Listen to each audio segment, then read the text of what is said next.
AP రాష్ట్ర వ్యాప్తంగా 10వ తరగతి పరీక్షలు అయితే ముగిశాయి. ఈ 10వ తరగతి పరీక్షలు ముగియగానే విద్యార్థులందరూ కూడా రిజల్ట్ గురించి అయితే ఆలోచిస్తూ ఉంటారు. రిజల్ట్స్ అనేవి ఎప్పుడు విడుదలవుతాయని. సో దీనికి సంబంధించి పూర్తి సమాచారం వీడియోలో తెలుసుకుందాం. ఎవడైనా ఇస్తే ఒక చిన్న లైక్ చేయండి. ఇక మీరేమనుకుంటున్నారో కింద కామెంట్ సెక్షన్లో ఏ డేట్న వస్తాయనేది కూడా అభిప్రాయాన్ని తెలియజేయండి. ఇక వివరాలకు వెళితే 10th మనకి వాల్యుయేషన్ ప్రక్రియ అనేది ఇప్పటికే జరుగుతూ ఉంది. 10th క్లాస్ ఎగ్జామ్స్కి సంబంధించి మనకి ఏవైతే వాల్యుయేషన్ ప్రక్రియ ఉందో ఏప్రిల్ 1 నుంచి ప్రారంభించబోతూ ఉన్నారు. ఏప్రిల్ 1వ తేదీ నుంచి ఈ వాల్యుయేషన్ అనేది ప్రారంభమై 8వ తేదీలోపు పూర్తి చేసే విధంగా ప్రభుత్వ పరీక్షల విభాగం డైరెక్టర్ అయితే తెలిపారనమాట.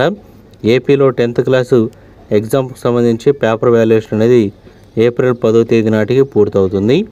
ఇందుకోసం 25,000కు పైగా టీచర్లు విధులు అయితే కేటాయించడం జరిగింది.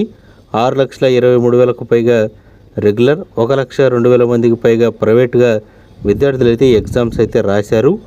50 లక్షల జవాబు పత్రాలను మూల్యాంకనం అయితే చేయాల్సి ఉందని కూడా పేర్కొనడం జరిగింది. ఇక ఈసీ అనుమతితో మే 1st వీక్లో రిజల్ట్ అనేవి విడుదల చేస్తామని కూడా ప్రకటిస్తుంది బోర్డు అయితే.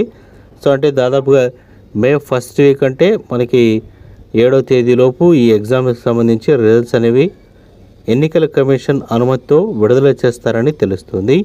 10th ఫలితాలు అనేవి మనకి అప్రాక్సిమేట్గా డేట్ చెప్పాలంటే మే 5 కానీ 7వ తేదీ కానీ రిజల్ట్స్ అనేవి అనౌన్స్ చేసే అవకాశాలు అయితే ఎక్కువగా కనిపిస్తున్నాయి.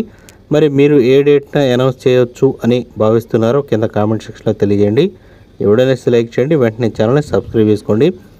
వాల్యుయేషన్ ప్రక్రియ అంటే పేపర్లు దిద్దే కార్యక్రమం అనేది ఏప్రిల్ 8వ నాటికల్లా పూర్తవుతాయని కూడా అధికారులు అయితే చెప్తూ ఉన్నారు.